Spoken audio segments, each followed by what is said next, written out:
ಪಾಪಿ ಪಾಕಿಸ್ತಾನದ ವಿರುದ್ಧ ವಾಟರ್ ವಾರ್ ಮುಂದುವರಿತಾ ಇದೆ. ಪಾಕಿಸ್ತಾನಕ್ಕೆ ಯಾವುದೇ ಮಾಹಿತಿಯನ್ನ ನೀಡದೆ ನೀರನ್ನ ರಿಲೀಸ್ ಮಾಡಲಾಗಿದೆ. ಪಾಪಿ ಪಾಕಿಸ್ತಾನದ ವಿರುದ್ಧ ವಾಟರ್ ವಾರ್ ಮುಂದುವರಿತಾ ಇದೆ. ಪಾಪಿ ಪಾಕಿಸ್ತಾನಕ್ಕೆ ಯಾವುದೇ ಮಾಹಿತಿಯನ್ನ ನೀಡದೆ ನೀರನ್ನ ರಿಲೀಸ್ ಮಾಡಲಾಗಿದೆ. ಸಲಾಲ್ ಡ್ಯಾಂನ ಒಂದು ಗೇಟ್ನಿಂದ ನೀರನ್ನ ಬಿಡುಗಡೆ ಮಾಡಿರೋದು. ಏಕಾಏಕಿ ನೀರು ಬಿಟ್ಟಿದ್ರಿಂದ ನದಿ ಪಾತ್ರದಲ್ಲಿ ಪ್ರವಾಹ ಉಂಟಾಗಿದೆ. ಪಾಕ್ನಲ್ಲಿ ಪ್ರವಾಹ ಪರಿಸ್ಥಿತಿಯಿಂದ ಜನ ಕಂಗಾಲಾಗಿದ್ದಾರೆ. ಚೇನಬ್ ನದಿಗೆ ಅಡ್ಡಲಾಗಿ ನಿರ್ಮಿಸಿರುವ ಅಣೆಕಟ್ಟಿನಲ್ಲಿ ನೀರನ್ನ ಬಿಟ್ಟಿರೋದು.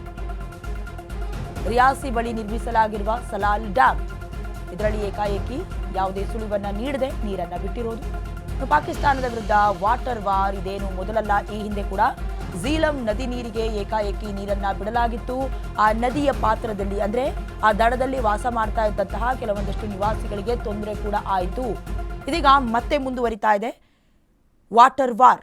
ಚೇನಾಬ್ ನದಿಗೆ ಅಡ್ಡಲಾಗಿ ನಿರ್ಮಿಸಿರುವ ಅಣೆಕಟ್ಟಿಗೆ ಏಕಾಏಕಿ ಯಾವುದೇ ಮಾಹಿತಿಯನ್ನ ನೀಡದೆ ಕೇವಲ ಒಂದು ಗೇಟ್ನ ಮೂಲಕ ಮಾತ್ರ ನೀರನ್ನ ಹರಿಬಿಟ್ಟಿರುವ ಕಾರಣದಿಂದಾಗಿ ಪ್ರವಾಹದ ಪರಿಸ್ಥಿತಿ ಉಂಟಾಗಿದೆ.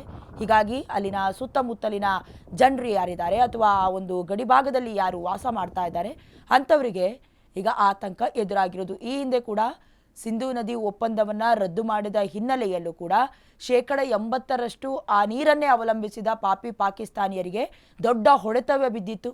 ನಂತರದಲ್ಲಿ ಝೀಲಂ ನದಿಯನ್ನ ಅಥವಾ ನದಿ ನೀರಿನ ಪಾತ್ರವನ್ನ ಹೆಚ್ಚಿಗೆ ಮಾಡಿದ್ರಿಂದ ಕೂಡ ಹೆಚ್ಚಿನ ಮಟ್ಟದಲ್ಲೇ ನಷ್ಟವನ್ನು ಅನುಭವಿಸಬೇಕಾಗಿತ್ತು ಪಾಪಿ ಪಾಕಿಸ್ತಾನದವರು.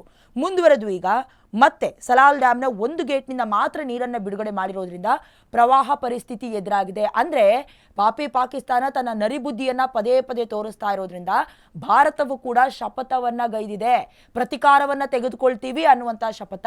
ಹಾಗಾಗಿ ನೀರಿನ ಮೂಲಕವಾಗಿರಬಹುದು ಅಥವಾ ಡ್ರೋನ್ನ ಮೂಲಕ ಆಗಿರಬಹುದು ಅಥವಾ ಭಾರತೀಯ ಸೇನಾಪಡೆ ಉಗ್ರರಿಗೆ ತಕ್ಕ ಶಾಸ್ತಿಯನ್ನ ನೀಡೋದ್ರ ಮೂಲಕ ಉತ್ತರವನ್ನ ಕೊಡ್ತಾ ಇದ್ದೀವಿ. ಈಗಾಗಲೇ ಪಾಕ್ನಲ್ಲಿ ಪ್ರವಾಹ ಪರಿಸ್ಥಿತಿಯಿಂದ ಜನರು ಒಂದು ಕಡೆ ಕಂಗಾಲಾಗಿದ್ರೆ ಮತ್ತೊಂದು ಕಡೆ ಯಾವಾಗ ನೀರು ಬಿಡ್ತಾರೆ, ಯಾವಾಗ ನೀರು ನಿಲ್ಲಿಸ್ತಾರೆ ಯಾವುದೇ ಮಾಹಿತಿ ಇಲ್ಲದೆ ಪಾಪಿ ಪಾಕಿಸ್ತಾನ ಗಡಗಡ ಅಂತ ನಡುಗಿ ಹೋಗ್ತಾ ಇದೆ. ಏಕಾಏಕಿ ನೀರು ಬಿಟ್ಟಿದ್ರಿಂದ ನದಿ ನೀರಿನ ಪಾತ್ರದಲ್ಲಿ ಪ್ರವಾಹ ಕಾಣಿಸ್ಕೊಂಡಿದೆ. ಪಾಕ್ನ ಪ್ರವಾಹ ಪರಿಸ್ಥಿತಿಯಿಂದ ಜನರ ಪರಿಸ್ಥಿತಿ ಅಥವಾ ಜನಜೀವನ ಅಸ್ತವ್ಯಸ್ತವಾಗಿದೆ.